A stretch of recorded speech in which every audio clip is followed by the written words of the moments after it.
I began Module 1 by exploring the urban renewal projects that took place during the mid 1950s, um, which were a series of projects to revitalize blighted areas in American towns through funding of slum clearance projects and construction of new public housing.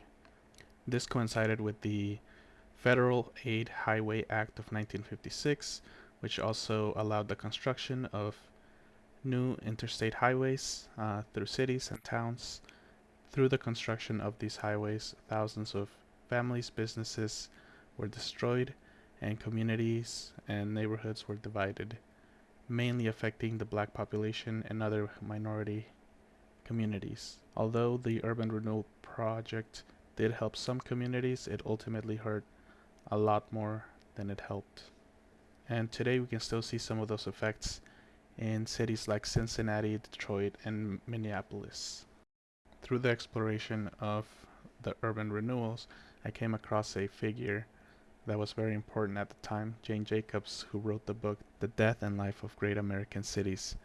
Reading her book, she explains the importance of sidewalks and streets in cities and how they are vital organs that allow for safety and placemaking. At the lowest levels, she explains neighborhoods, streets are indispensable, by themselves are politically powerless. However, districts who are able to listen to the streets are able to translate their voices into actual city policies. Another important idea explored in Module 1 was the concept of value, and what that means, where it comes from, such as individuals, societies, communities, innovations. We value history, we value monuments, and we value the potential of things. And the firm Mass Design explores that idea of value through a series of projects that they have been able to revitalize and give a new meaning to an otherwise underutilized area. And quickly touching on value and diversity, Jane Jacobs in her book also explores that same idea, and discovering that a mixture of old buildings, new buildings in cities is vital to maintaining a diverse pool of people, enterprises, and a vibrant city. In Module 1.2, I began to think of a place that might be near me that fit some of the ideas that I explored in Module 1.1, such as the idea of renewal, community, how we interact, how we live, how we collaborate, um, how we rebuild. So I began exploring Apache Junction, a city that is near me and that has lagged behind in a sense compared to the other cities around it, such as Mesa, Gilbert, Tempe, Phoenix.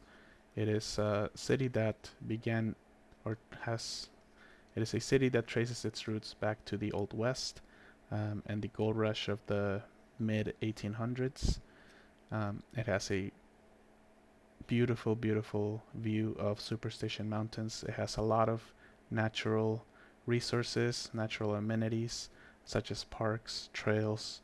It has the desert. There's plenty of open land and things to do. However, the population has continued to age, and younger people don't seem to be wanting to move there for whatever reason. And that makes the median age of Apache Junction about 55 years old, which is pretty old when compared to the median age of the rest of the cities here in the Phoenix area, which it has a median age of about 37 years old. The downtown site of Apache Junction, that once was the place for a very famous hotel, currently sits empty and is at the heart of downtown Apache Junction. In its place, there are a few shopping centers, there's fast food places, there's a grocery store, but there's really not much in the terms of an identity.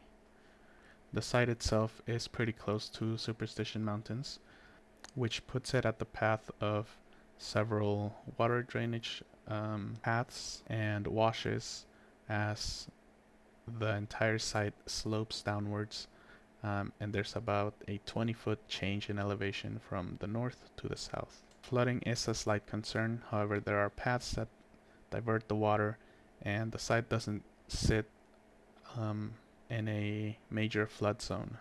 Because the growth of Apache Junction has lagged behind, there are plenty of open spaces, even along main roads. There are lots that are empty and have been empty. The roads are not very pedestrian friendly. There's bike lanes, but they're small and they're unprotected from the vehicles. Sidewalks are also mostly uncovered with very little in terms of pedestrian amenities such as shading or nature, stuff like that. However, they do have an amazing view of the mountains.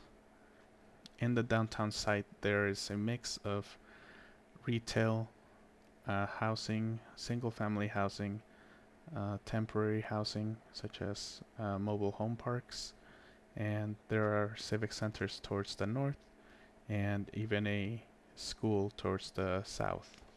After exploring the themes in Module 1.1 and exploring Apache Junction, I really like this site because it currently has no identity. It is in a prime location of Apache Junction that needs to be revitalized to bring the community closer together and feel like they have something that is truly unique.